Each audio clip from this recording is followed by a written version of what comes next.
भाइयों एवं बहनों, जय श्री गुरुदत्त। आप सबका शाश्वत ज्ञान गिरनार से चैनल में स्वागत और अभिनंदन है। भाइयों बहनों, देवता उसे कहते हैं जो हर तरह की वस्तु, सुख, समृद्धि और सिद्धियां देने में सक्षम हैं। आओ जानते हैं देवताओं द्वारा दिए गए ऐसे 10 वरदान जिनको जानकर रह जाएंगे आप हैरान। आपको यह तो मालूम ही होगा कि माता जानकी जी ने हनुमान जी को अजर अमर और गुणनिधि होने का वरदान दिया था।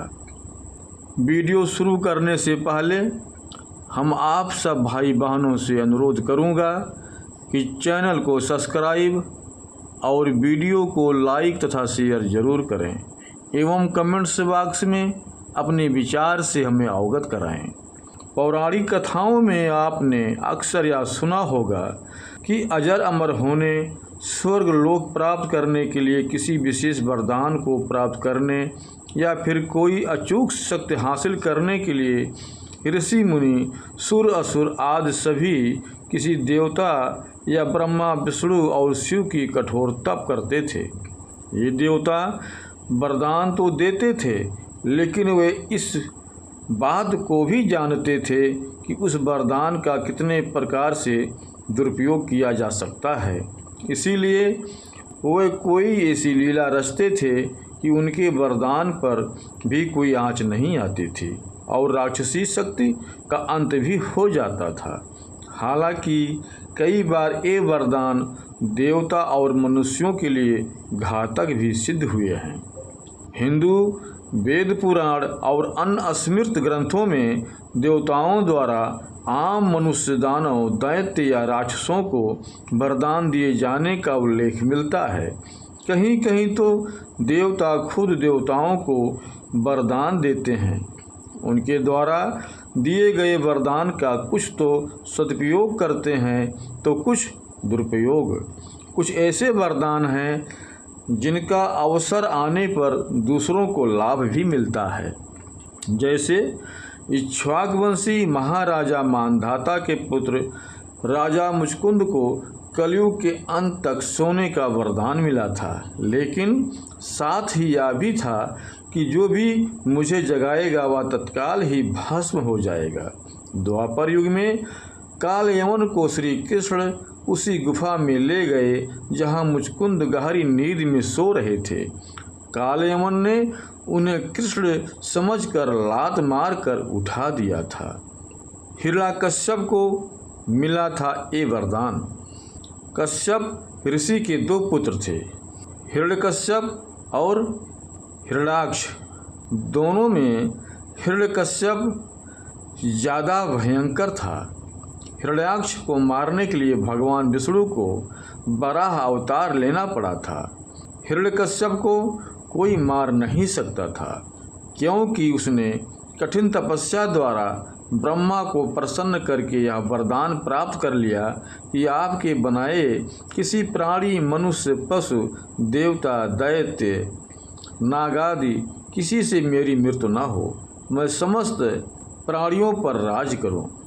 मुझे कोई ना दिन में मार सके, न रात में, न घर के अंदर न घर के बाहर।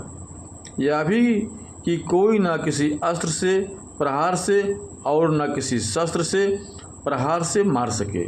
ना भूमि पर, ना आकाश में, ना पाताल में, ना स्वर्ग में, ना दिन में, ना रात में। इस वरदान ने उसके भीतर अजर अमर होने का भाव उत्पन्न हो गया। इसके चलते उसने धरती पर अत्याचार शुरू कर दिया था। लोगों को वह ब्रह्मा, विष्णु और शिव की पूजा प्रार्थना छोड़कर खुद की पूजा कराने के लिए दबाव बनाने लगा। जो ऐसा नहीं करते थे उन्हें वह मार देता था। हिरण्यकश्यप को मारने के लिए भगवान विष्णु को नरसिंह अवतार लेना पड़ा था। हिरण्यकश्यप के कई पुत्र थे, उनमें प्रहलाद भगवान विष्णु का भक्त था। विष्णु भक्ति के कारण हिरण्यकश्यप प्रहलाद से इतना नाराज था कि उसने प्रहलाद को मारने का आदेश दे दिया था। लेकिन विष्णु भक्त के कारण प्रहलाद को कोई मार नहीं सकता था। प्रहलाद को जल में डुबोया गया, पहाड़ से नीचे गिराया गया, अस्त्र शस्त्र से काटने का प्रयास किया गया, लेकिन हर उपाय असफल रहे। इससे हिरण्यकश्यप चिंतित हो गया। हिरण्यकश्यप को चिंतित देख उसकी बहन होलिका ने प्रहलाद को लेकर अग्नि में प्रवेश करने का प्रस्ताव रखा।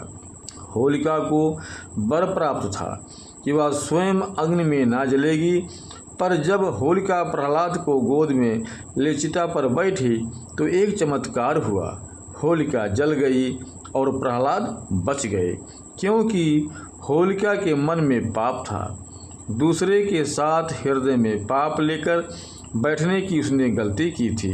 वरदान सिर्फ इसलिए था कि अग्नि से उसकी रक्षा होगी, तभी रक्षा होगी जबकि कोई उसे जलाने का प्रयास करेगा। इस घटना के बाद हिरण्यकश्यप ने प्रहलाद को एक खंभे से बांध दिया। फिर भरी सभा में प्रहलाद से पूछा, किसके बलबूते पर तू मेरी आज्ञा के विरुद्ध कार्य करता है? प्रहलाद ने कहा, आप अपना असुर स्वभाव छोड़ दें, सबके प्रति समता का भाव लाना ही भगवान की पूजा है। हिरण्यकश्यप ने क्रोध में कहा, तू मेरे सिवा किसी और को जगत का स्वामी बताता है। कहाँ है वह तेरा जगदीश्वर? क्या इस खंभे में है जिससे तू बंधा है? यह कहकर हिरण्यकश्यप ने खंभे में घूंसा मारा। तभी खंभा भयंकर आवाज करते हुए फट गया और उसमें से एक भयंकर डरावना रूप प्रकट हुआ, जिसका सिर सिंह का और धड़ मनुष्य का था। पीली आंखें, बड़े बड़े नाखून, विकराल चेहरा और तलवार सी लपलपाती जीभ, यही नरसिंह अवतार था। उन्होंने तेजी से हिरण्यकश्यप को पकड़ लिया और संध्या की बेला में, न दिन में न रात में, सभा की देहली पर न बाहर न भीतर, अपनी जांघों पर रख कर न भूमि पर न आकाश में, अपने नखों से न अस्त्र से न शस्त्र से उसका कलेजा फाड़ डाला। हजारों सैनिक जो प्रहार करने आए, उन्हें भगवान नरसिंह ने हजारों भुजाओं और नखरूपी शस्त्रों से खदेड़ कर मार डाला। फिर क्रोध से भरे नरसिंह भगवान सिंहासन पर जा बैठे। तब प्रहलाद ने दंडवत होकर उनकी प्रार्थना पूजा की। प्रहलाद का राज तिलक करने के बाद नरसिंह भगवान चले गए। भस्मासुर एक महापापी असुर था। उसने अपनी शक्ति बढ़ाने के लिए भगवान शंकर की घोर तपस्या की और उसने अमर होने का वरदान मांगा। लेकिन भगवान शंकर ने कहा कि तुम कुछ और मांग लो। तब भस्मासुर ने वरदान मांगा कि मैं जिसके भी सिर पर हाथ रखूं वह भस्म हो जाए। भगवान शंकर ने कहा, तथास्तु। भस्मासुर ने इस वरदान के मिलते ही कहा, भगवान क्यों न इस वरदान की शक्ति को परख लिया जाए। तब वह स्वयं शिवजी के सिर पर हाथ रखने के लिए दौड़ा।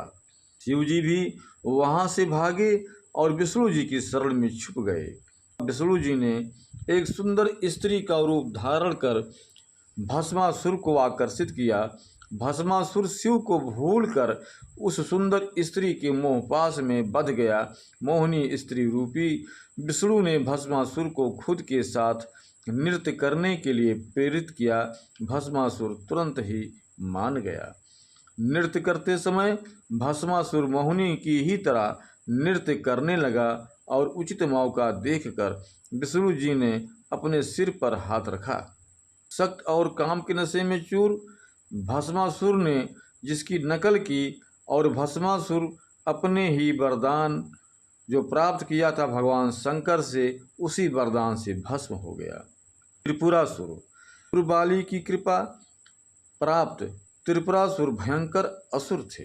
महाभारत के पर्व में त्रिपुरासुर के वध की कथा बड़े विस्तार से मिलती है। भगवान कार्तिकेय द्वारा तारकासुर का वध करने के बाद उसके तीनों पुत्रों ने देवताओं से बदला लेने का प्रण कर लिया। तीनों पुत्र तपस्या करने के लिए जंगल में चले गए और हजारों वर्ष तक अत्यंत दुष्कर तप करके ब्रह्मा जी को प्रसन्न किया। तीनों ने ब्रह्मा जी से अमरता का वरदान मांगा। ब्रह्मा जी ने उन्हें मना कर दिया और कहने लगे कि कोई ऐसी शर्त रख लो जो अत्यंत कठिन हो, उस शर्त के पूरा होने पर ही तुम्हारी मृत्यु होगी। इन्होंने खूब विचार कर ब्रह्मा जी से वरदान मांगा, हे प्रभु, आप हमारे लिए 3 पुरियों का निर्माण कर दें, और वे तीनों पुरियां जब अभिजीत नक्षत्र में एक पंक्ति में खड़ी हों और कोई क्रोधजित अत्यंत शांत अवस्था में असंभव रथ और असंभव बाण का सहारा लेकर हमें मारना चाहे, तब हमारी मृत्यु हो। ब्रह्मा जी ने कहा, तथास्तु। शर्त के अनुसार उन्हें 3 पुरियां नगर प्रदान की गईं। अर्काक्ष के लिए स्वर्णपुरी, लाक्ष के लिए रजतपुरी और विद्युत माली के लिए लौहपुरी का निर्माण विश्वकर्मा ने कर दिया। इन तीनों असुरों को ही त्रिपुरासुर कहा जाता था। इन भाइयों ने इन पुरियों में रहते हुए 7 लोकों को आतंकित कर दिया। वे जहाँ भी जाते समस्त सत्पुरुष को सताते रहते, यहाँ तक कि उन्होंने देवताओं को भी उनको ललकारा और उनके स्वर्गलोक से उनको निकाल दिया।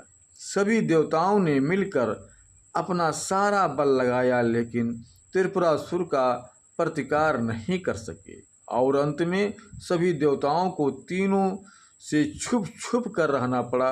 अंत में सभी को शिव जी के शरण में जाना पड़ा। भगवान शंकर ने कहा, सब मिलकर प्रयास क्यों नहीं करते? देवताओं ने कहा, या हम करके देख चुके हैं। तब शिव ने कहा, मैं अपना आधा बल तुम्हें देता हूँ और तुम फिर से प्रयास करके देखो। लेकिन संपूर्ण देवता सदाशिव के आधे बल को संभालने में असमर्थ रहे।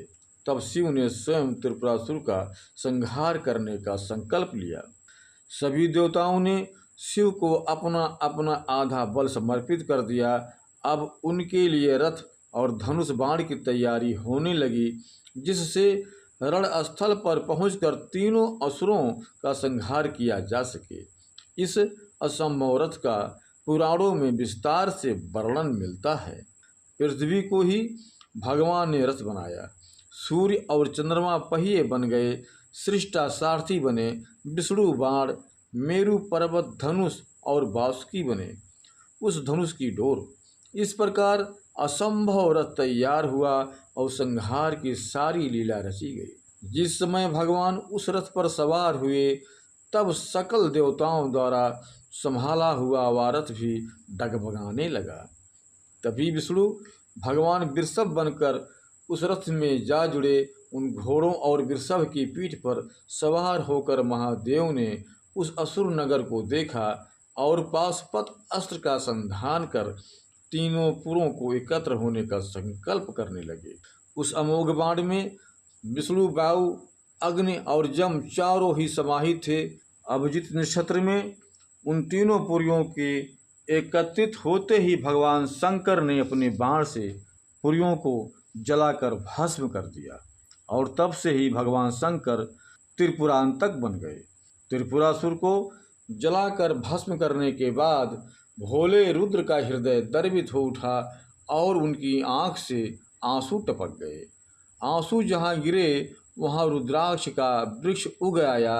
रुद्र का अर्थ शिव और अक्ष का आँख अथवा आत्मा है। महिषासुर, असुर सम्राट रंभ और उसके भाई करंभ ने अग्नि और वरुण देव को प्रसन्न कर उनसे वरदान प्राप्त किया था। जहाँ अग्निदेव को प्रसन्न करने के लिए असुर रंभ ने आग के छल्ले में बैठकर कठोर तप किया था, वहीं करंभ ने जल के भीतर रहकर वरुण देव के लिए तपस्या की थी। अंत में इंद्रदेव ने मगरमच्छ का रूप लेकर करंभ का वध किया था और बाद में इंद्र के वज्र के वार से रंभ की मृत्यु हुई थी। पानी में रहने वाली भैंस और असुर सम्राट रंभ की संतान महिषासुर ने भी घोर तपस्या की। रंभासुर का पुत्र महिषासुर जो अत्यंत शक्तिशाली था, उसने अमर होने की इच्छा से ब्रह्मा को प्रसन्न करने के लिए बड़ी कठिन तपस्या की। ब्रह्मा जी उसके तप से प्रसन्न हुए वे हंस पर बैठकर महिषासुर के निकट आए और बोले, वत्स उठो, इच्छा अनुसार वर मांगो। महिषासुर ने उनसे अमर होने का वरदान मांगना चाहा और मांगा। ब्रह्मा जी ने कहा, वत्स, एक मृत को छोड़कर जो कुछ भी चाहो मैं तुम्हें प्रदान कर सकता हूँ, क्योंकि जन्मे हुए प्राणी का मरना तय होता है। महिषासुर ने बहुत सोचा और फिर कहा, ठीक है प्रभु, देवता, असुर और मानव किसी से मेरी मृत्यु न हो, किसी स्त्री के हाथ से मेरी मृत्यु निश्चित करने की कृपा करें। ब्रह्मा जी एवं मस्तु कहकर अपने लोक चले गए। वर प्राप्त करके लौटने के बाद महिषासुर समस्त दैत्यों का राजा बन गया। उसने दैत्यों की विशाल सेना का गठन कर पाताल लोक और मृत्युलोक पर आक्रमण कर समस्त को अपने अधीन कर लिया। फिर उसने देवताओं के इंद्रलोक पर आक्रमण किया। इस युद्ध में भगवान विष्णु और शिव ने भी देवताओं का साथ दिया, लेकिन महिषासुर के हाथों सभी को पराजय का सामना करना पड़ा और देवलोक पर भी महिषासुर का अधिकार हो गया। वह त्रिलोकाधिपति बन गया। भगवान विष्णु ने सभी देवताओं के साथ मिलकर सबकी आदि कारण भगवती महाशक्ति की आराधना की। सभी देवताओं के शरीर से एक दिव्य तेज निकलकर एक परम सुंदरी स्त्री के रूप में प्रकट हुई। हिमवान ने भगवती की सवारी के लिए सिंह दिया तथा सभी देवताओं ने अपने अपने अस्त्र शस्त्र महामाया की सेवा में प्रस्तुत किए। भगवती ने देवताओं पर प्रसन्न होकर उन्हें शीघ्र ही महिषासुर से भय से मुक्त होने का आश्वासन दिया। इस तरह से 33 कोटि देवता सब माँ भगवती को अपने अपने अंश से अभिभूत किए। भगवती दुर्गा हिमालय पर पहुंची और अट्टहास पूर्वक घोर गर्जना की। महिषासुर के असुरों के साथ उनका भयंकर युद्ध छिड़ गया। एक एक करके महिषासुर के सभी सेनानी मारे गए। फिर विवश होकर महिषासुर को भी देवी के साथ युद्ध करना पड़ा। महिषासुर ने नाना प्रकार के माइक रूप बनाकर देवी को छल से मारने का प्रयास किया, लेकिन अंत में भगवती ने अपने चक्र से महिषासुर का मस्तक काट दिया। एक दिन कुबेर अपने पिता ऋषि विश्वशर्मा से मिलने आश्रम पहुँचे।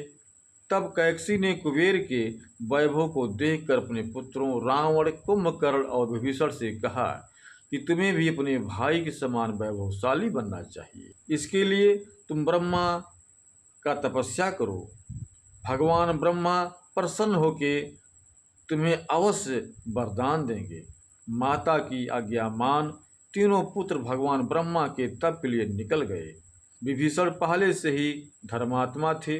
उन्होंने 5000 वर्ष एक पैर पर खड़े होकर कठोर तप करके देवताओं से आशीर्वाद प्राप्त किया। इसके बाद 5000 वर्ष अपना मस्तक और हाथ ऊपर रखकर तप किए, जिससे भगवान ब्रह्मा प्रसन्न हुए। विभीषण ने भगवान से असीम शक्ति का वर मांग लिया। विभीषण श्री राम के भक्त बने और आज भी वे अजर अमर हैं। कुंभकर्ण ने इंद्रपति की अभिलाषा से अपनी इंद्रियों को वश में रखकर 10,000 वर्षों तक कठोर तप किया। उसके कठोर तप से भयभीत होकर इंद्रादि देवताओं ने देवी सरस्वती से प्रार्थना की कि कुंभकर्ण के वर मांगते समय आप उनकी जिह्वा पर विराजमान होकर देवताओं का साथ देना। तब वर मांगते समय देवी सरस्वती कुंभकर्ण की जिह्वा पर विराजमान हो गईं और कुंभकर्ण ने इंद्रासन की जगह निद्रासन मांग लिया। इधर रावण ने अपने भाइयों से भी अधिक कठोर तप किया। ऋषि विश्वशर्मा ने रावण को धर्म और पंडित्व का शिक्षा दी। वो प्रत्येक 11वें वर्ष में अपना एक शीश भगवान के चरणों में समर्पित कर देता। इस तरह उसने भी 10,000 साल में अपने 10 शीश भगवान को समर्पित कर दिए। उसके तप से प्रसन्न हो भगवान ने उसे वर मांगने को कहा। तब रावण ने कहा कि देव, दानव, दैत्य, राक्षस, गंधर्व, किन्नर, यक्ष आदि सभी दिव्य शक्तियाँ उसका वध ना कर सकें रावण मनुष्य और जानवरों को कीड़ों की भांति तुच्छ समझता था, इसीलिए वरदान में उसने इनको छोड़ दिया। यही कारण था कि भगवान विष्णु को उसके वध के लिए मनुष्य अवतार में आना पड़ा। रावण ने अपनी शक्ति के बल पर शनि और यमराज को भी हरा दिया था। शुंभ और निशुंभ। शुंभ और निशुंभ नामक दो बड़े ही भयानक दो दैत्य थे, जिन्होंने कठोर तप करके भगवान ब्रह्मा से वरदान हासिल किया। दोनों भाई यह मानते थे कि हमारा अंत कोई स्त्री कैसे कर सकती है, उसकी इतनी सामर्थ्य नहीं हो सकती। तो इसीलिए उन्होंने यह वरदान मांगा कि कोई भी पुरुष, देवता, राक्षस, दानव, असुर उनका वध न कर पाए। बस फिर क्या था, इन दोनों भाइयों के आतंक से तीनों लोकों में हाहाकार मच गया। इन तीनों के आतंक को खत्म करने के लिए ही अंत में माँ दुर्गा का अवतार हुआ था। रक्त बीज। रक्त बीज का नाम तो आपने सुना ही होगा। वह बड़ा ही भयानक असुर था। भूमि पर उसके रक्त की एक भी बूंद गिरती तो उस रक्त से उसी के समान एक और राक्षस पैदा हो जाता। इस तरह युद्ध में उसकी जब हजारों बूंदें गिरी तो हजारों राक्षस पैदा होकर हाहाकार मचाने लगे। यह भयानक मंजर देखकर देवता भी घबराने लगे। सभी सोच में पड़ गए कि इसे कैसे मारा जाए। यह रक्तबीज दरअसल अपने पूर्व जन्म में असुर सम्राट रंभ था, जिसको इंद्र ने तपस्या करते वक्त धोखे में मार दिया था। रक्त बीज के रूप में उसने फिर से घोर तपस्या की और यह वरदान प्राप्त किया कि उसके शरीर की एक भी बूंद अगर धरती पर गिरती है तो उससे एक और रक्त बीज उत्पन्न होगा। अंत में महादेव के कहने पर माता काली ने रक्त बीज का वध किया था। सक्त की अवतार माँ काली ने रक्त बीज का सिर काट कर उसके रक्त का पान किया, ताकि उसके शरीर की एक भी बूंद धरती पर ना स्पर्श कर पाए, ना गिर पाए। महिषी। महिषासुर के वध के बाद उसकी बहन महिषी ने प्रतिशोध लेने के लिए ब्रह्मा जी का घोर तपस्या की। उसके तप से प्रसन्न होकर ब्रह्मा जी को प्रकट होना ही पड़ा। उसने ब्रह्मा जी से वरदान मांगा कि उसका शिव और विष्णु से संयुक्त रूप में उत्पन्न संतान ही उसका वध कर सके और कोई नहीं। महिषी का अंत करने के लिए बाद में विष्णु के स्त्री अवतार मोहिनी और शिव के संसर्ग से उत्पन्न हुए अयप्पा द्वारा महिषी का अंत हुआ था। राजा बलि। सतयुग में असुरों के एक राजा बलि हुए, जो महाशक्तिशाली और परम दानवीर थे। असुर वंश में जन्म लेने के बावजूद ये भगवान विष्णु के भक्त थे। इन्होंने अपने बल से इंद्रलोक सहित संपूर्ण पृथ्वी पर आधिपत्य स्थापित कर लिया था। देवताओं की प्रार्थना पर भगवान विष्णु बावन का रूप धारण कर प्रकट हुए और बलि से 3 पग भूमि दान में मांगी। 2 पग में भगवान ने पृथ्वी व देवलोक को नाप लिया। तीसरा पग रखने के लिए जब कुछ नहीं बचा, तब बलि ने अपना सिर आगे कर दिया। भगवान राजा बलि की उदारता से प्रसन्न हुए और चिरंजीवी होने का वरदान दिया। भगवान विष्णु ने कहा कि चतुर्मास के दौरान वे पाताल लोक में निवास करें और वे पाताल लोक की रक्षा करेंगे। भाइयों बहनों, अब हम अपने शब्दों पर यहीं पर विराम दूंगा। पुनः मिलेंगे अगले वीडियो में। जय श्री गुरुदत्त। जय श्री गुरुदत्त।